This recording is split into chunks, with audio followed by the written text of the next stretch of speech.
L-intervista se tiġi mwassla lilkom minn Beauty Wisdom, Game Breaker u Lily's Health and Beauty.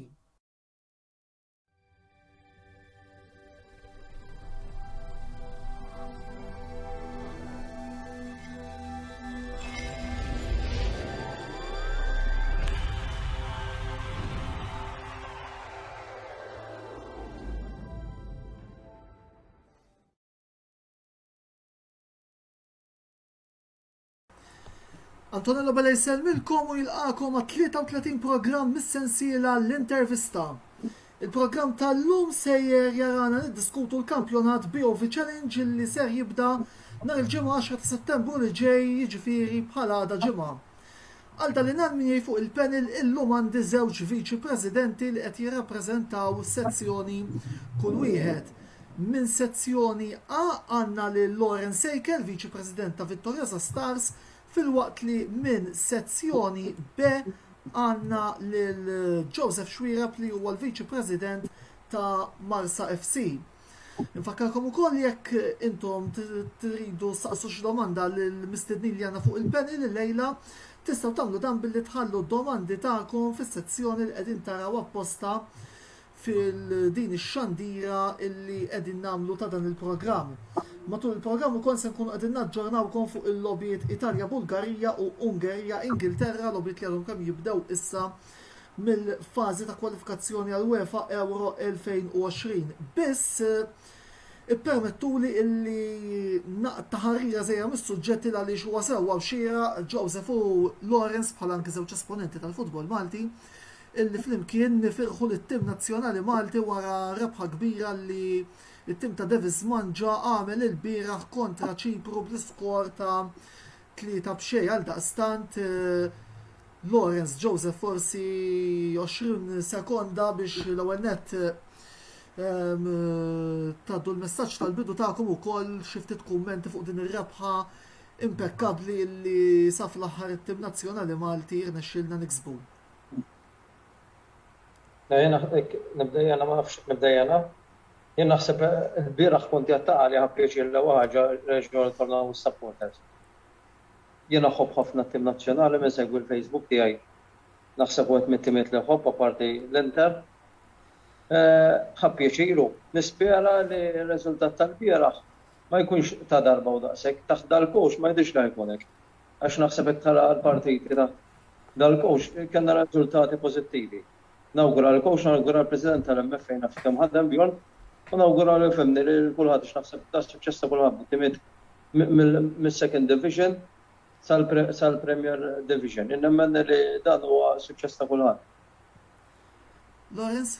Naqbel ma kollu laqgħu ġew dan huwa riżultat ta' ħidma kbira minn tal-amministrazzjoni. Apparti r-riżultati il-futbol ukoll naħseb hija raristima illi aħna niskurja u tlita b'xejn iddominajna kemm anke fil-possession jiġifieri tħares kien hemm iktar minn 75% xi ħaġa oħra rarità. Jekk aħna konna daw ir-riżultati fil-futur. Tajjeb wis, mela, niġu issa biex nitkellmu ukoll fuq is-suġġett tal-lum, tajjeb ukoll illi insellem il-Franco Loisio li batilna messaġġ hawnhekk triplete ta' Malta naħseb referenza li insertajna tlita li aħna għandna simpatiji partikolari lejn tim barrani partikolari. Tajb ukoll niġbet ukoll l-attenzjoni li milli jidher Lawrence forsi tkun aħsib is-sound għaliex qed jirrimarkawlna l-mistednin ukoll anzi nismi fuq il-panel illi jista' jkun hemm xi intoppi żgħar ta' sound. Biss ejja ħalli nibdew nitkellmu fuq is-suġġett tal-lum li huwa l-kampjonat BOV Challenge u qabel ma nibdew nagħtu naqra ħarsa lejn iż-żewġ sezzjonijiet kif ser ikunu maqsuma iż-żewġ sezzjonijiet tagħna għal dan il-kampjonat ta' din is-sena. Sezzjoni A għandna lil Athletic Marsa Xlok Melita imqabba Nashar Lions, Pembroke Atleta, Rabat Ajax, San Juan, St. George's, Vittoriosa Stars u Zejtun Corinthians. Minnaħa l-oħra f'sezzjoni B għanna l-Vgura United, Luqa St. Andrews, Luxor St. Andrews, Marsa Imġar United, Pieta Hotspurs, Rendi, Sengre Athletic, Swiq United, Tarshin Rainbows u Zebbuċ Rangers. Joseph, nibda bik issa mill-ġdid, anzi s-sabot uffiċjali u kol, merħba fil-program l-intervista ta' Lejla. Fid-dawl ta' deluzjoni li kelkom Marsa għal fat li l-promozzjoni lejn il-kampjonat BOV Premier ġiet imċaħda lilkom fl-istaġun li għadda. Taħseb li din is-sena komplejtu tarmaw skwadra tajba biżejjed biex tirbħu l-kampjonat u titilgħu fl-ola diviżjoni mingħajr ebda problemi ta' xejn id-darba? Fimni, mingħajr l-ebda problema ta' xejn naqa' diffiċli, għax il-Challenge League dejjem ikun ismu miegħu Challenge League ifhimni. Hemm timijiet naħseb li kulħadd rama mhux aħna biss. Ifhimni fuq is-sena l-oħra nut li noqogħdu ngħidu ġarek għaddiet taħdem fuq ħdem naħseb fuqha tajjeb. Saru ħafna tbiddilet fil-klabb, naħseb President sta jitbiddilna kważi l-amministrazzjoni kollha tbidlet. Qed inkun naħseb wieħed milli nkun parti mid-biddilet tal-klabb tagħna li qed jidħlu ġuħ ġodda. Ifhimni, Anton, ma nistax ngħidlek ħajġri hekk u mhux ħajġri hekk, jien nemmen li armajna timtej, però fhimni fl-aħħar mill-aħħar. Da kulħadd qed ikloba, kulħadd għandu t-tim tiegħu, kulħadd għandu l-pjanet tiegħu. Jien nemmen ifhimni bil-plejers li ġibna u hekk nistgħu nkunu sfidanti. Però ma nistax ngħid li ħannitilgħu jo ħanamlu għazgur, da s-sena l-oħra konna 14 punt fuq ta' tielet, kważi minni għazgur u ġad ċirkostanza spiċajna għajna fil-Challenge League. Veri l-affarijiet kiġu jena nawgura l-timiet l-oħra li ħajkunu din fil-grupp tagħna biex jkonna kampjonat sabiħ, ħajbda l-ġimgħa d-dieħla perswas li jkonna fil-kampjonat sabiħ. Fimni, jena l-antana u għalli nitilgħu. L-antana, ma bħal matlek ma jistax ngħidlek li aħna telgħu żgur jew daw żgur ħadd ma jista' jgħidlek żgur qasku ġib lill-Messi miegħek ma jista' jgħidlek żgur. Imma temmen li intom il-favoriti anki fid-dawl tal-fatt li hawn ħafna anki opinjonijiet fost nies li jsegwu d-diviżjoni li qed jgħidu fost il-Marsa anki bakwisti bħal huma Rain Darmanin, Clifford Baldacchino u Amadou Samb. Kolla players b'esperjenza fil-Premier League li jistgħu jgħinu biex Marsa jkollkom dina it-tikketta tal-favoriti? Nifhem qabel miegħek ovvjament naħseb li għedhom wieħed mit-timiet favoriti, naħseb wieħed mit-timiet li għadna kwisti, però tinsiex li għandek tim ġdid. Tim li qatt ma tista' fl-imkien, għandek jekk qegħdin ġibna 17 player daw 17 player l-esperjenza tagħhom l-ewwel darba mal-Marsa. Ħafna minnhom esperjenza l-ewwel darba fil-First Division li huwa Challenge League. Veri mhux ġas kemm tajta għax niżilt Amadou Samb, Ryan Darmani. Daħa tilgħab f'ambjent differenti mill-Premier. Naħseb attakant ħajkollu fejn qas jilgħab għax ħajsib iktar diviża naħseb jiena li ħajilqawna. Ifhimni, però ifhimni nemmen li iva li nkunu wieħed mit-challenges mit-timiet fil-Challenge League fis-section tagħna. Tajjeb wis, sa dan it-tant tajjeb illi nirrimarka li apparti l-lobit li semmejt, hemm ukoll lobit oħrajn għaddejjin mir-rounds ta' kwalifikazzjoni u riżultat illi sissa jidher li huwa kemm xejn sorprendenti huwa l-vantaġġ li għandhom l-Estonja fuq il-Belġu minn grupp grupp E, skużawni, Estonja wieħed, Belġu xejn minn grupp E, il-Belġu bi plejers bħal Kevin De Bruyne u Romelu Lukaku illi ukoll ejja ngħidu hekk qegħdin fi żvantaġġ kontra tim li fuq il-karta jidher illi huwa inferjuri minnhom. Lawrence, l-ewwel nett issa niġi għalik ukoll uffiċjalment nsellimlek ukoll kellna problema kemm xi ta' problema teknika qed nirranġaw, skużaw ruħna. Lorenz, mela, merħba fuq l-intervista u grazzi tal-li anki intom bħala Vittoriosa Stars aċċettajtu l-istadina li għamiltilkom il-lejla biex tkunu magħna. Vittoriosa Stars kellhom bidla teknika fis-sajf hekk kif il-coach Ramon Zammit ħalla postu u minflok ħatar il-coach li qed taraw fil-grafika bħalissa Vince Carbonaro. X'għandu wieħed jistenna mill-Vittoriosa Stars ta' dan l-istaġun?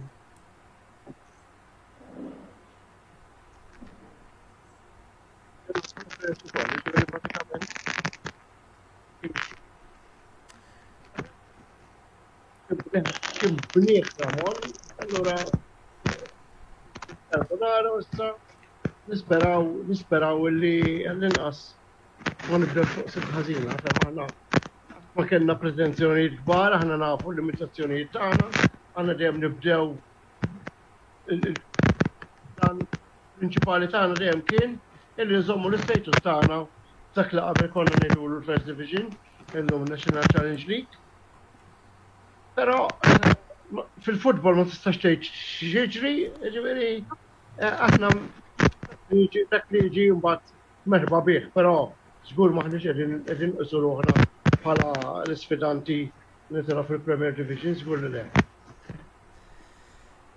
Mela, għandna messaġġ ukoll fil-fatt Brady Buġġeja illi sella għalik Lorenz u sew awgura l-żewġ timijiet għall-istaġun li ġej. Iċ-challenge li huwa kampjonat bilanċat ħafna għalilna.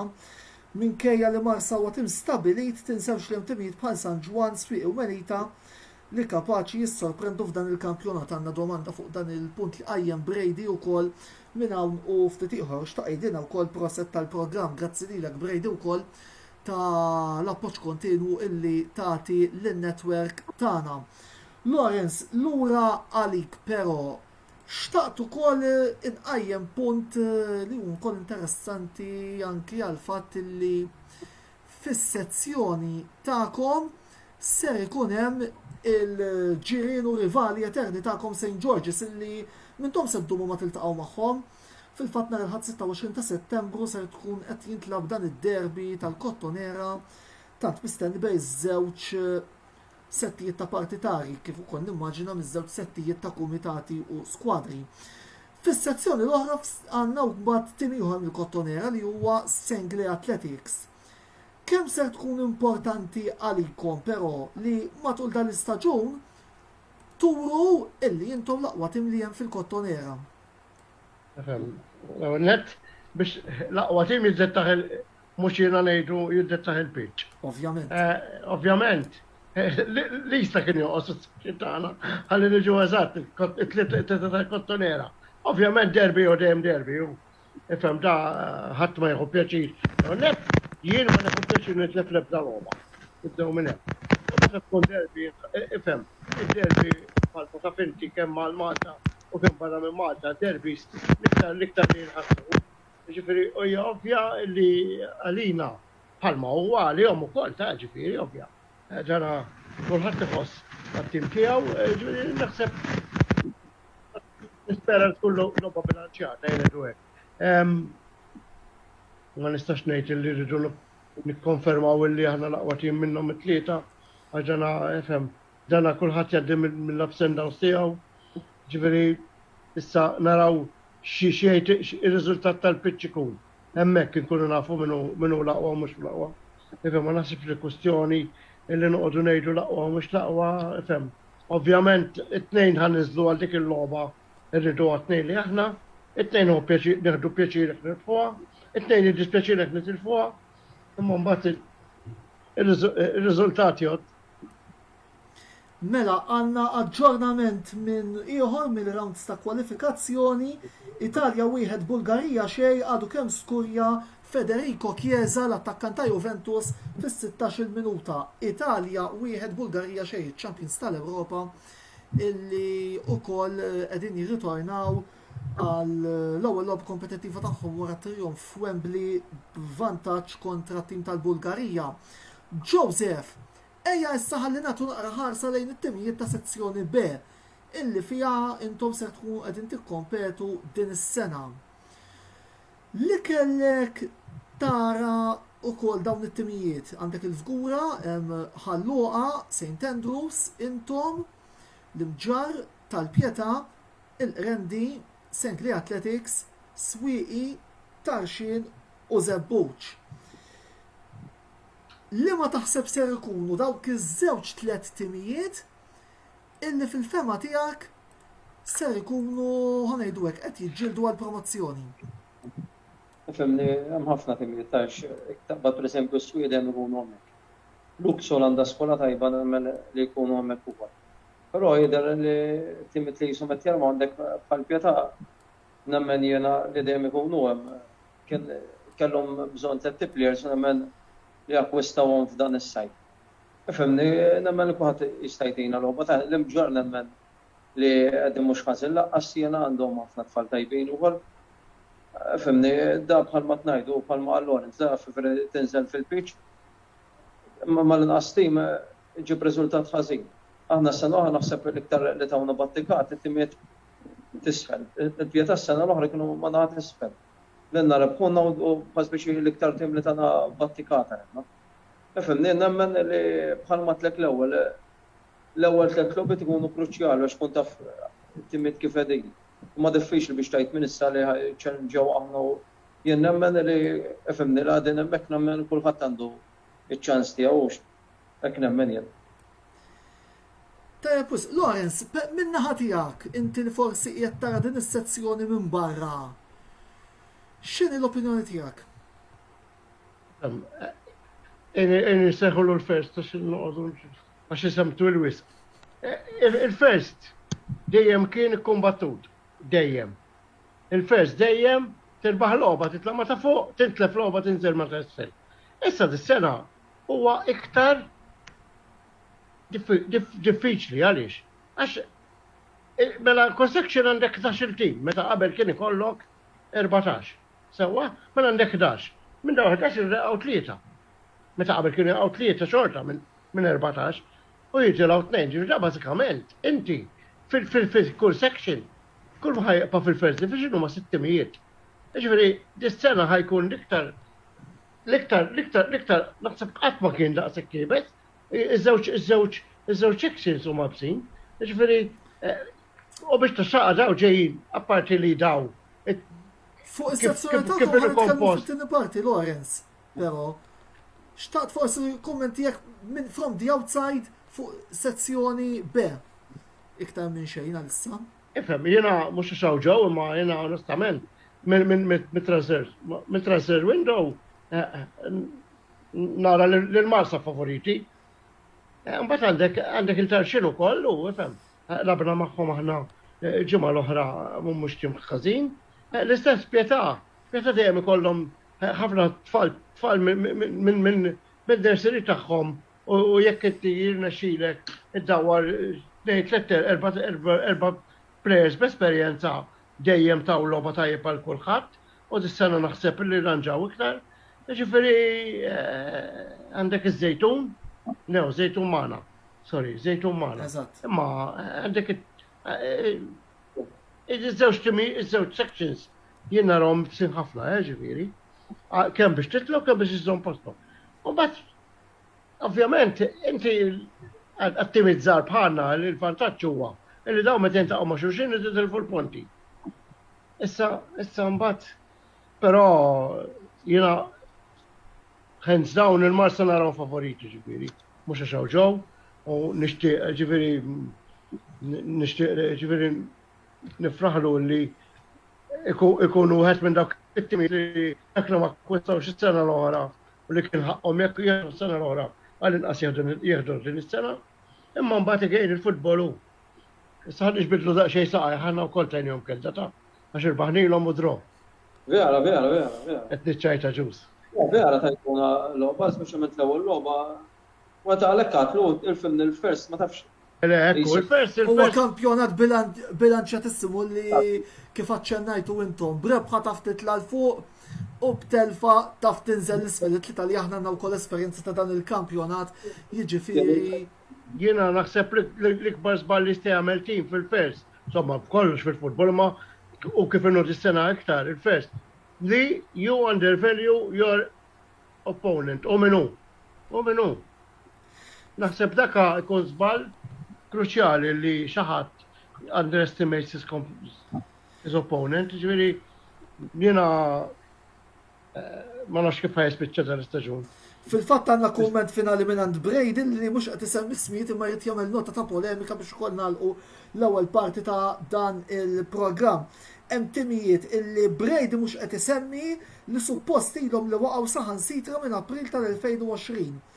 U dis-sena li nimmaġina illi l-kampjonat jitlesta għandhom ċans tajjeb li jlaqtuha interessanti nkunu nafu Brady minn qed jirreferi għal kemm żgur li mhux wieħed miż-żewġ timijiet illi għandna preżenti hawnhekk. Mela, grazzi għal Joseph u Lawrence għal din l-ewwel parti tal-programm, ibqgħu magħna il għaliex l-ewwel net għandna blok ta' riklami ġej, u mbagħad wara l-pubbliċità għandna avviż importanti li rigwarda in-netwerk tagħna li nistedinkom biex issegwu għaliex ukoll huwa ħanejdwek żvolta żgħira. Ibqgħu magħna.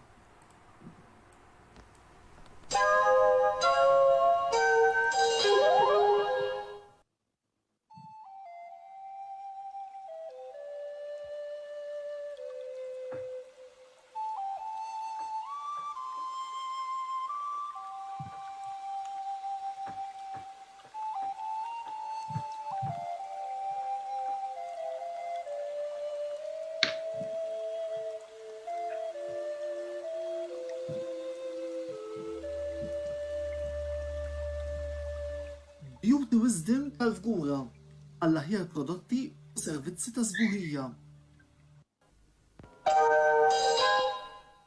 L-istaġun tal-futbol reġa' magħna u dan ifisser li l-logħba popolari FIFA 22 waslet biex terġa' toħroġ. Kull minn ta' quddiem biex takkwista l-logħba uffiċjali tal-futbol għal PlayStation, Xbox jew Switch u ħalli l-ordni tiegħek ma' Game Breaker. Game Breaker, l-aqwa logħob u aċċessorji tal-PlayStation, Xbox jew Switch. Lily's Health and Beauty għall-aqwa prodotti ta' nutrizzjoni, make-up u aċċessorji. Żuru l-paġna ta' Lily's Health and Beauty fuq Facebook għal iżjed informazzjoni.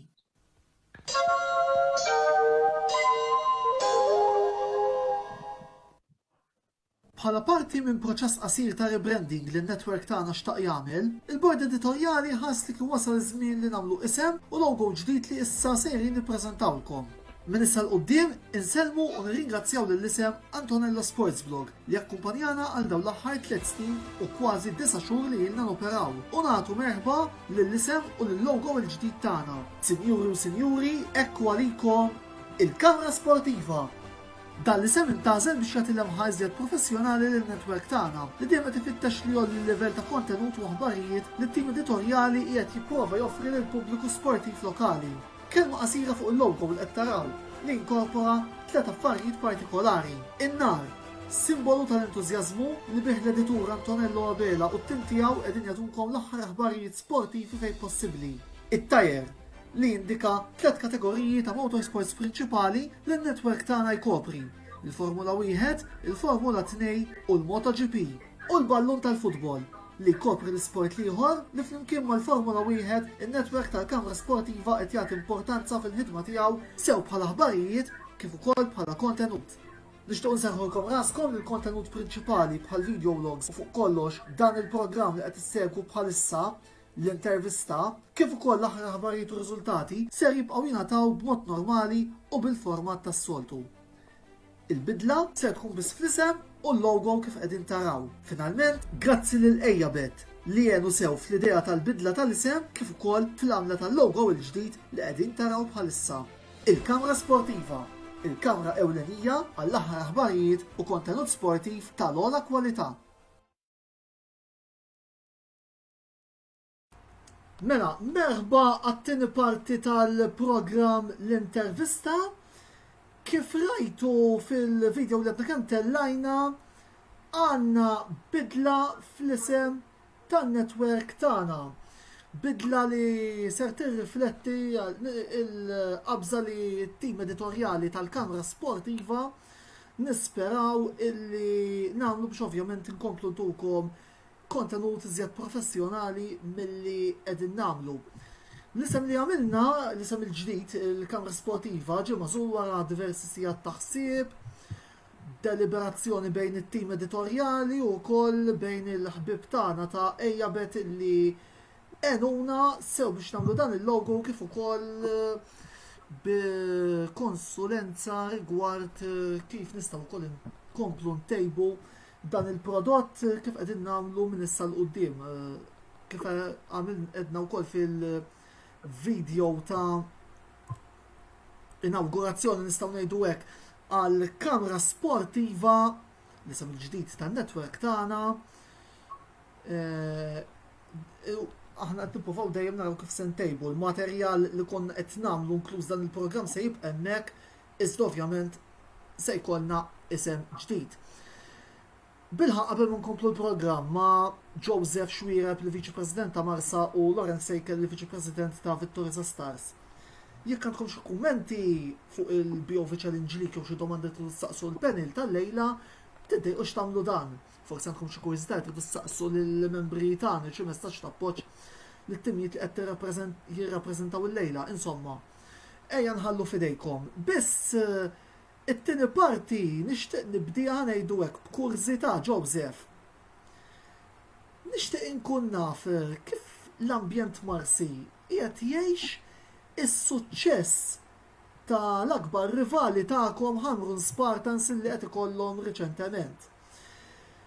Dawn is-suċċessi tal-ġirien qed iservu iżjed ta' motivazzjoni jew ta' pressjoni biex intom tikkuntentaw lil partitarji tagħkom b'suċċess bil-kuluri ħomor u blu darba.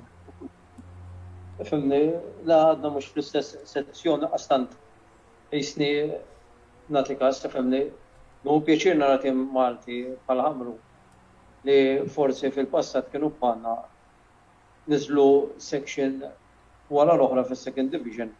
Illum qegħdin Premier ħadu lik.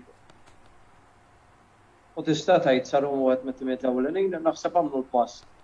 Titta snin ilu l-Ħamru u llum naħseb Swiela. Aħna tista' tgħid ġranna l-istess bħalhom, kellna bżonn niżlu second division, niżilna second division. Issa forsi s-sadira nkunu magħhom ma nkunux. Iktar qed niffukaw aħna fuq dis-sena jisek biex titlgħu milli niffukaw fuq l-Ħamru. Għadhom mhux is-section tagħna, mhux ħaniffukaw fuqhom laqqas li kodin section tagħna dejjem ngħid. Aħjar titlef logħba u terbaħ l-logħb kollu. Jiena ngħidlek għax hekk nerbaħ lill-Ħamru nista' tifhom kollha ma ngħidx hekk. Għax jien qed fi klabb ix-xogħol li nagħmlu aħna naħseb huwa impeccabbli, speċjalment ix-xogħol li minn is-sena l-oħra, għax forsi dis-sena m'għadniex daqshekk involut bħalma kont is-sena l-oħra. Jiena nista' ngħidlek il-kontra li forsi supporter li jkun jara biss Marsa Ħamru, jiena nippreferi nerbaħ l-logħb kollha aw nerbaħ l-logħb kollha u nitlef mal-Ħamru.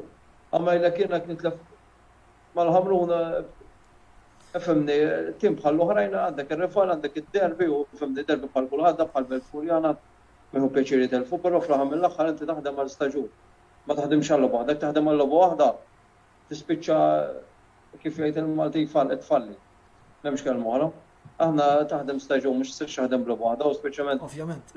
Magħna jibdew jitfawlek ħafna jien sinċerament.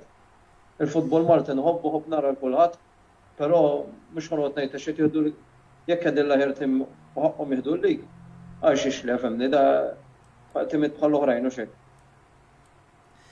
Mela, sa dan it-tant ukoll iżjed aġġornamenti mill-logħbi ta' kwalifikazzjoni għat-Tazza tad-Dinja 2022 il-Belġju dawru riżultat li kellhom mal-Estonja jiskurjaw Hans Vanaken u Romelu Lukaku, 2-1 għal-Belġju ġewwa l-Estonja.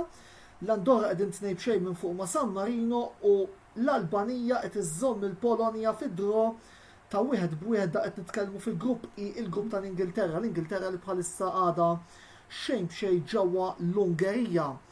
Lorenz, nerġa' niġi għalik issa u domanda ġenerali fuq sezzjoni A, is-sezzjoni tagħkom, nerġa' ntik ħarsa ħafifa lejn it-timijiet li hemm li Athletic, Marsa Xlok, Melita, Imqabba, Nashar Lions, Pembroke Atleta, Rabat Ajax, San Juan, St. George's, Vittorieza Stars appuntu u Zejtun Corinthians. Taħseb illi anzi, kif huwa l-livell ta' timijiet li hemm fil-kampjonat tagħkom, kif qed taraħ? U jekk taħsibx se jkollna kampjonat bilanċjat?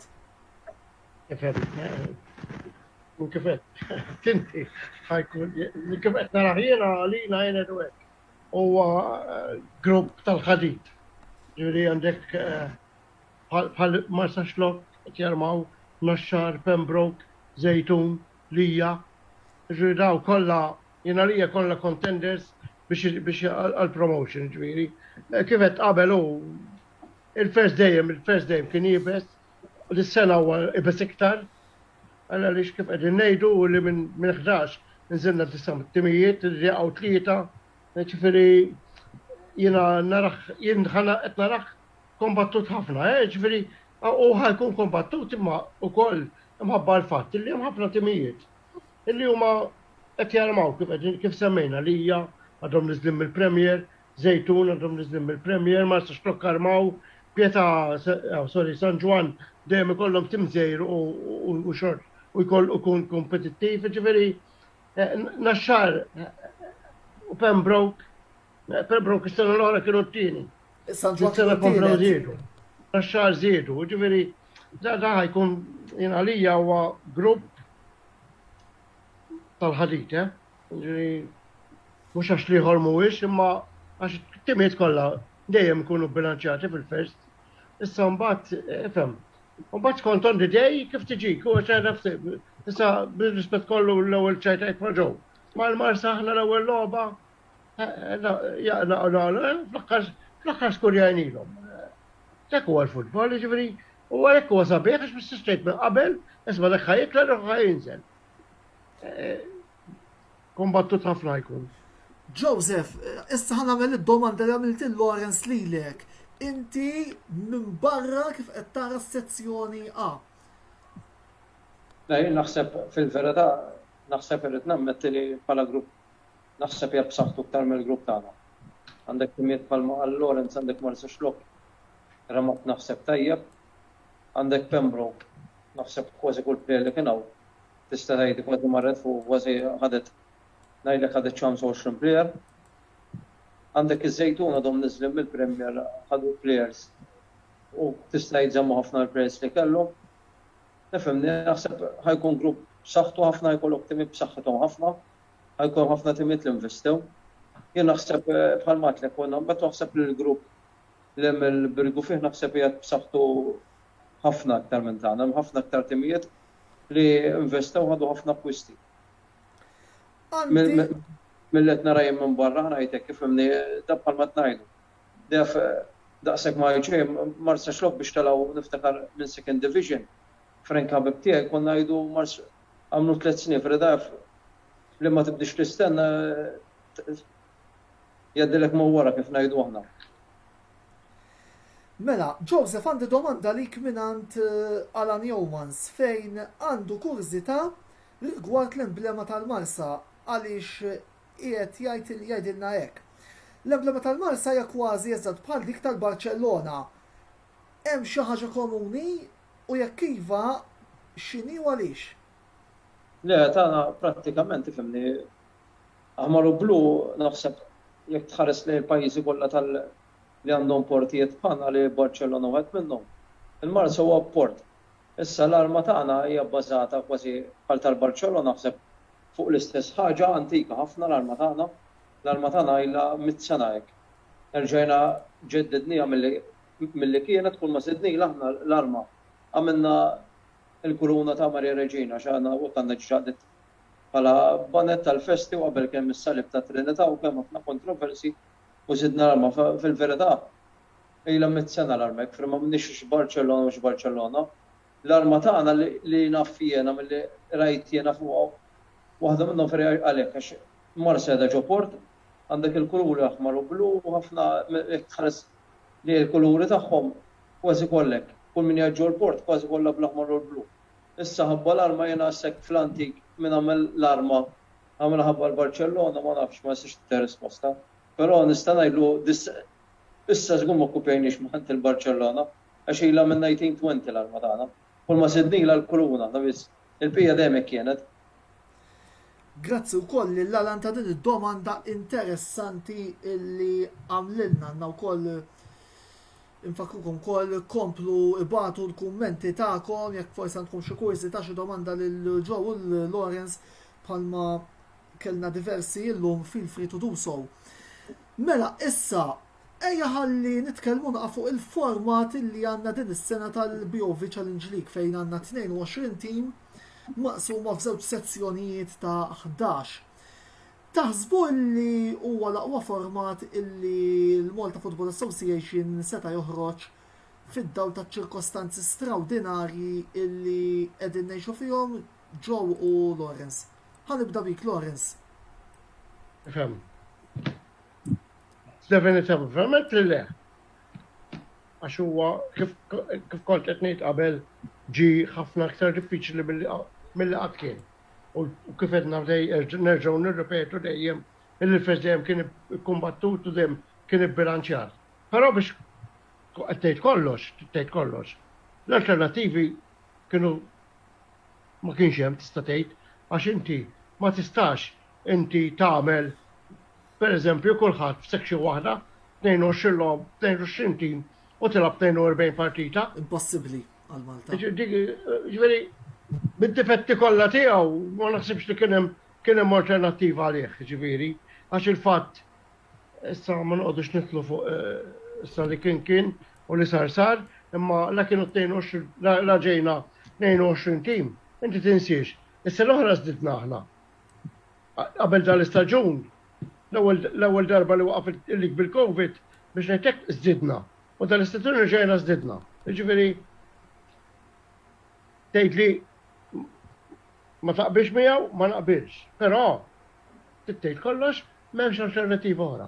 Dik l-uniku kienet the only way out. Ġifieri ma nara l-ebda alternattiva. Iktar ma naqbilx imbagħad għal kif ġej l-istaġun li ġej, għax ħan niġu b'disa u jerġgħu jaqgħu tlieta. It-tir huwa li jkun hemm 14 16 fil-Challenge League u 14 fil-Premier League, ġifieri issa rridu naraw eventwalment se jiġri. Joseph, kummenti tiegħek fuq il-format. Femna forma Lorenzo femna m'hemmx mod ieħor la spiċċajna kif spiċċajna u la regoli kienu kif kienu naħseb jena bil-forsi kien isir qasmu timiet. Joseph, skużani ħan interrompi ftit għaliex għadu kemm daħlilna riżultat, aġġornament ta' riżultat jidher li l-Bulgarija ġabet id-dro ġewwa l-Italja għata Silja fiġib id-dro fid-39 minuta. Italja wieħed, Bulgarija wieħed. Tista' tkompli. U skużani interrompejtek. Mhux problema, bħalma għatlek kif imnej, naħseb li kieku labna bħalma għal Lorenz, naħseb kollha konna timid f'daqqa. Naħseb kien tkun iktar diffiċli għax kien ikonna triq twila. U naħseb kien jidħol iktar naħseb finanzjarjament il-klabs kollha. Ifhemni nispera jien li dis-sena jibda lik u ma jaqafx forsi between sentejn oħra lik tal-Challenge League jiġi f'postu. Għax jekk ma jiġrix jekk jien għalija rispett lejn kulħadd nibqgħu dejjem nagħtu d-daqqa fuq iċ-Challenge League issa nkunu maħna ma nkunux. Ma jistax jibqa' jkun li tista' jkun meta jiġri xi ħaġa bħalma ġara. Dejjem kważi taqa' fuq il-Challenge League. Il-problema kienet illi regolament tal-75% tal-lobbit li ntlabu jidher li ntlaħaq fil-Premier League għal-qas u s-sena li għaddit qed nitkellem u fil-Challenge League ma ntlaħaqx. Apparti li kien hemm timijiet li ma nabux l-istess ammont ta' lope. Eżatt, bifhimni da bħalma tnejn, però jiena nemmen li kif naħsibha jiena. Jien nemmen li jekk jispiċċa lik fiċċa jiena kien nemmen għax ifhimni fl-għamil aħħar jiġi bħalma ġara issa. Ġejna sbilanċjat jiena lejja l-First Division. Kif qiegħed diġà qiegħed tista' jitwik, jiena fhimnek inti tilab fiċ-Challenge League. Tajt polza bħal Birgu tiġi gruppi jebes.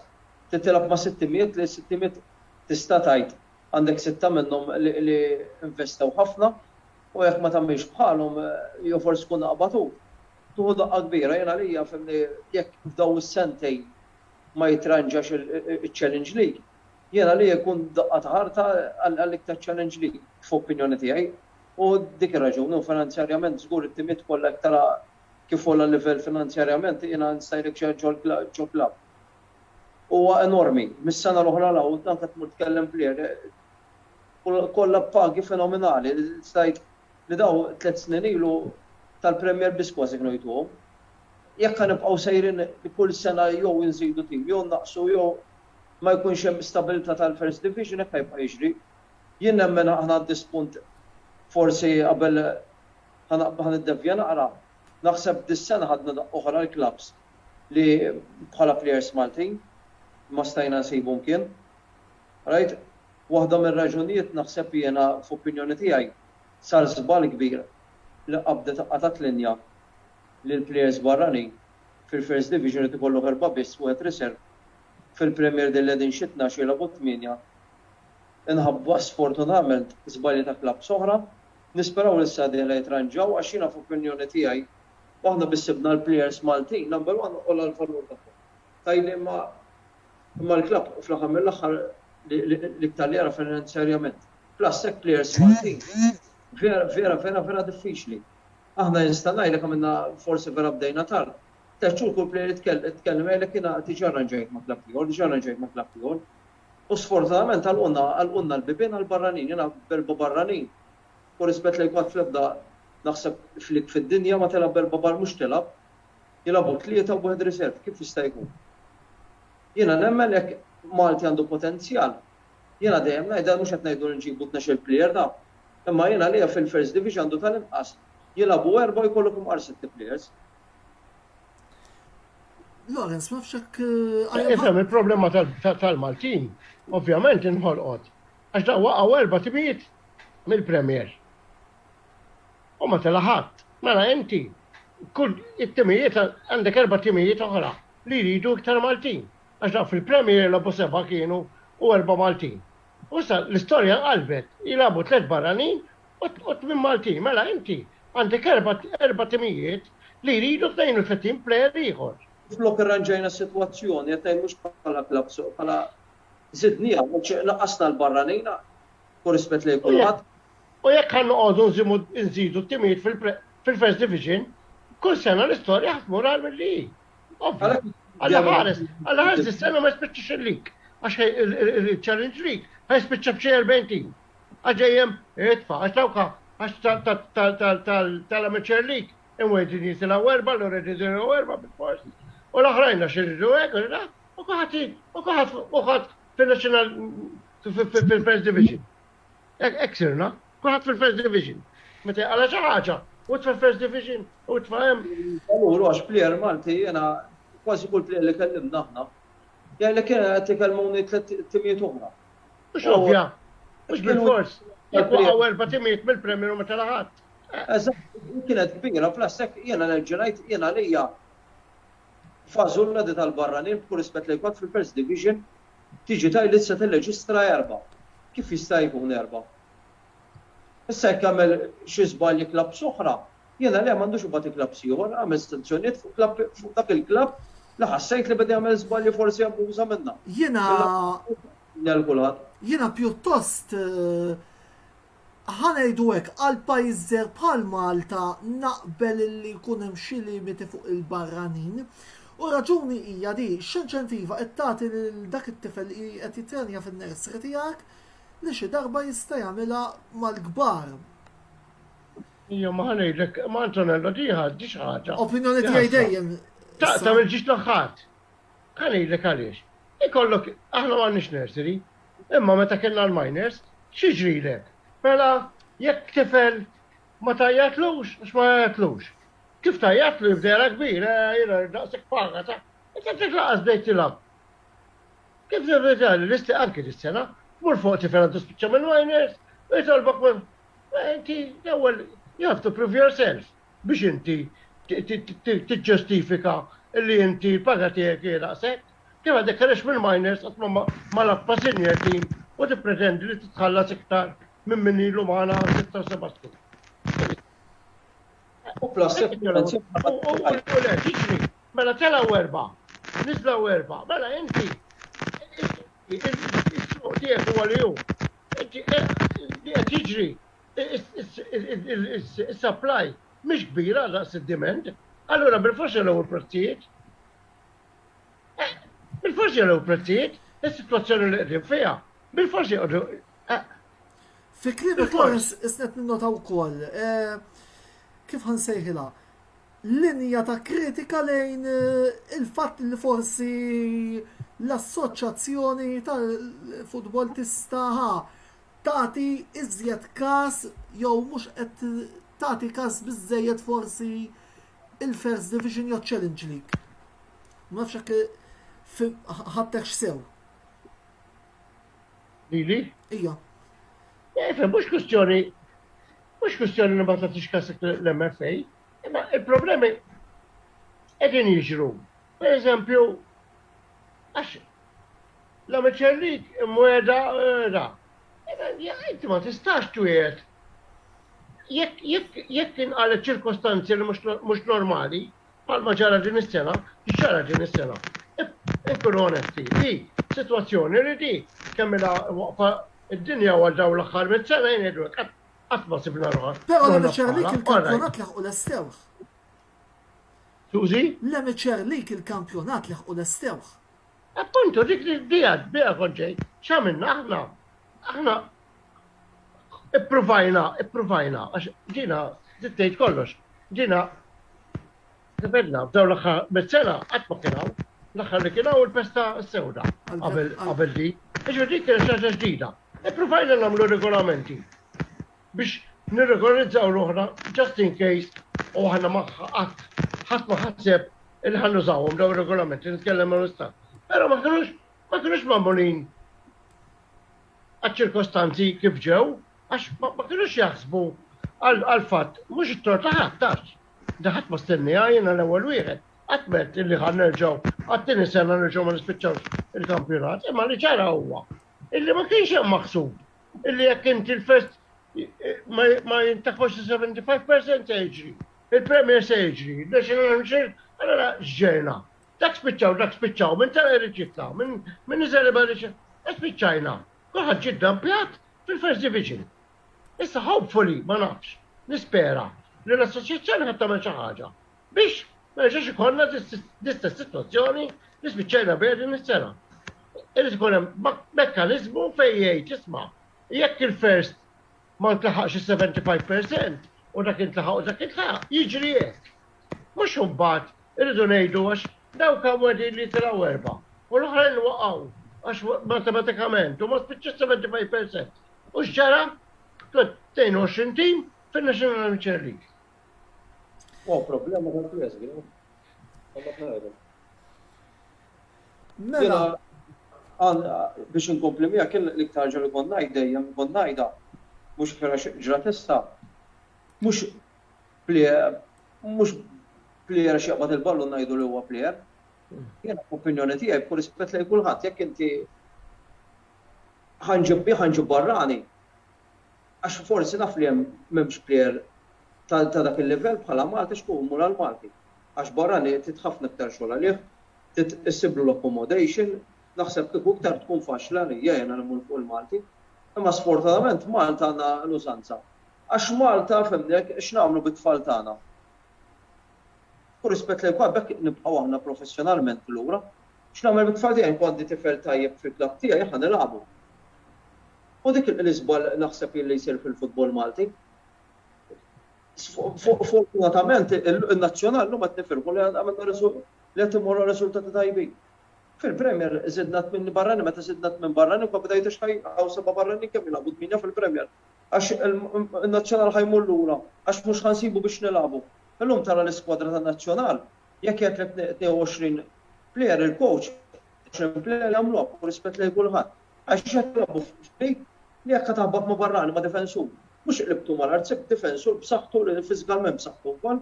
Qabel kont mur tara l-Premier ikollok 4 players tajbin, forsi ma' 3 Malti li kun hemm 7 u l-oħrajn.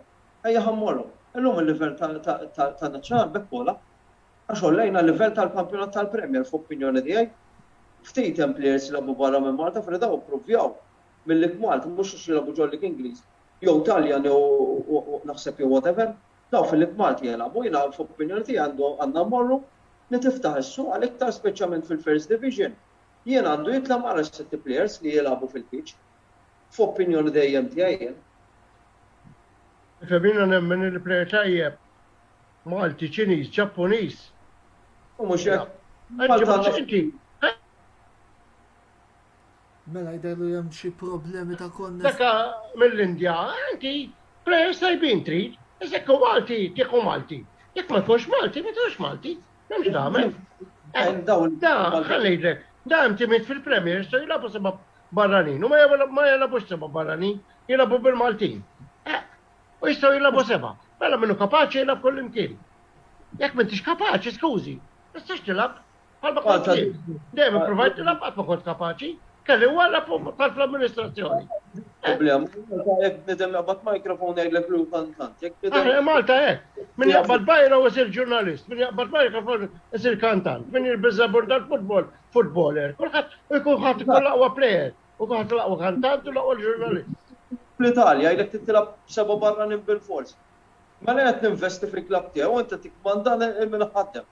U rispett lejn kulħadd. Għax fl-aħħar mill-aħħar jien nistanhom il-klabb tagħna aħna kważi il-pakki tagħna kważi se qed tmexxi kumpanija llum ġejna aħna. Il-klabb tagħna xejn inqas. U oħra ġifieri għalija ma nistax noqgħu sejrin on a club level ġifieri, jekk ma naqilbux kumpaniji u jekk ma jibdewx joħorġu l-permessi tal-kommerċjalizzazzjoni jiena qed nara ħafna timijiet ikollhom jagħlqu. U jien nemmen li daqs 5 noħra bdew nisimgħu l-klabb kif qed Jiena ngħidlek kif jalaq l-ewwel klabb. Nibdew kulħadd will follow suit. Għax bħalissa ħadd ma jrid ikun l-ewwel klabb illi falla. U wara kollox xejn mhux ħaġa ġdida, għax inti tara barra, speċjalment l-Italja u viċin tagħna, dak falla li falla li għala. Ġifieri mhux qed nara ma rridx inkollu l-uċċello del malawgurio, però jekk nibqgħu fis-sitwazzjoni kif jien qed nitkellem għal is-sitwazzjonijiet li naf. Ġifieri, mhux qed nara Mela. Laqas ma tiċċaqlaqx il-biċċa liġi, mhux biċċa skużi, il-liġi tal-kommerċjalizzazzjoni u jiddispjaċini ngħid illi dak illi 4 snin nisma' kulħadd jgħid illi din liġi hija is-salvazzjoni tal-isports kollu Malti, ċaħna di mhux għal-futbol biss. Imma inutli jkollok il-liġi fuq il-karta, jekk inti ma tapplikahiex, stajt m'għamil xejn. Skużi.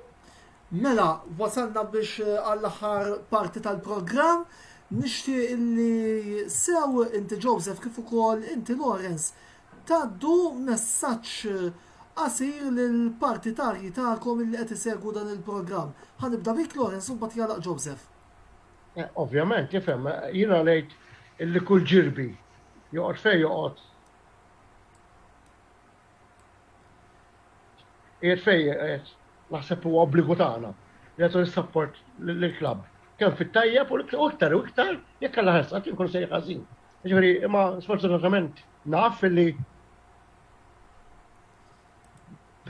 meta tim ikun sejjer ħażin kulħadd jaħad jiġi, jifhem.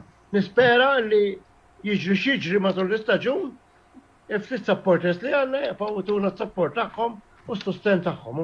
Jiena li nista' nagħti ngħid huwa li garanzija tagħna li aħna il-ftit li naħdmu fil-kumitat nagħtu mhux il-100%, il-1000% tagħna, nagħtu ħinna, nagħtu flusna, ġifieri nisperaw li jiġri x'jiġri jibqa' warajna. Joseph? L-istess ħaġa bħalma qal naħseb Lawrence. Fehmni, naħseb aħna waħed mill-klabs li stajt nintellaw is-supporters, naħseb bħal ma qal Lawrence nisperaw li jekk alla ħesqat l-affarijiet imorru ħażin li jiena ma naħsibx imma bħalma jgħid il-Malti fehmni ma tistax tiffaxxarok qabel ma taqsam hemm mhux ħadd ngħid ma tlek għax ħanitilhom mhux dejjem insibu warajna u sapportana fehmni. Fl-aħħar mill-aħħar naħseb ħajkun ritorn dis-sena wara xi sena u nofs nisim il-ground. Naħseb ħajkun hemm naħseb atmosfera kif jagħmlu t-tfal Marsin. Fimni bħalma Lorenz aħna bħala klabb nibqgħu naħdmu nibqgħu niġġieldu l-affarijiet li huma tagħna fimni fl-aħħar mill-aħħar mbagħad li għandu jiġi. Mela, grazzi lil Lorenzo l Joseph tal-li accettaw li attendu għal program li nemmen li kienu kol program interessanti għax għamu diversi punti interessanti. Kif ukoll grazzi lill-sponsors tagħna li huma Beauty Wisdom, Game Breaker u Lily's Health and Beauty. L-intervista ser jirritorna l-ġimgħa d-dieħla fejn ser niddiskutu l-aħħar kampjonat lokali illi għadna ma tekiljajnix li huwa l-kampjonat BOV Amateur li se jibda fi 17 Settembru li ġej.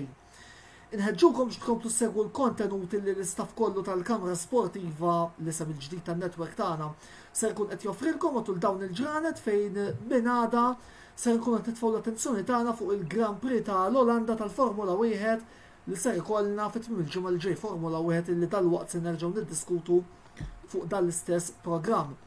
Jiena lissa ser naqaf hawnhekk sakemm nerġgħu niltaqgħu jien Antonello Bela ma tfadalli xejn ngħidilkom ħlief illi dan il-programm ser jitla fuq l-istazzjon uffiċjali tagħna ta' YouTube minna u ftit ieħor.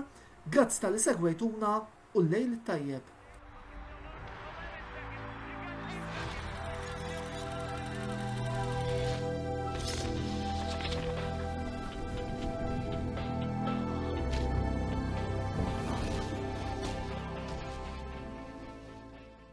L-intervista ġiet imwassla lilkom minn Beauty Wisdom, Game Breaker u Lily's Health and Beauty.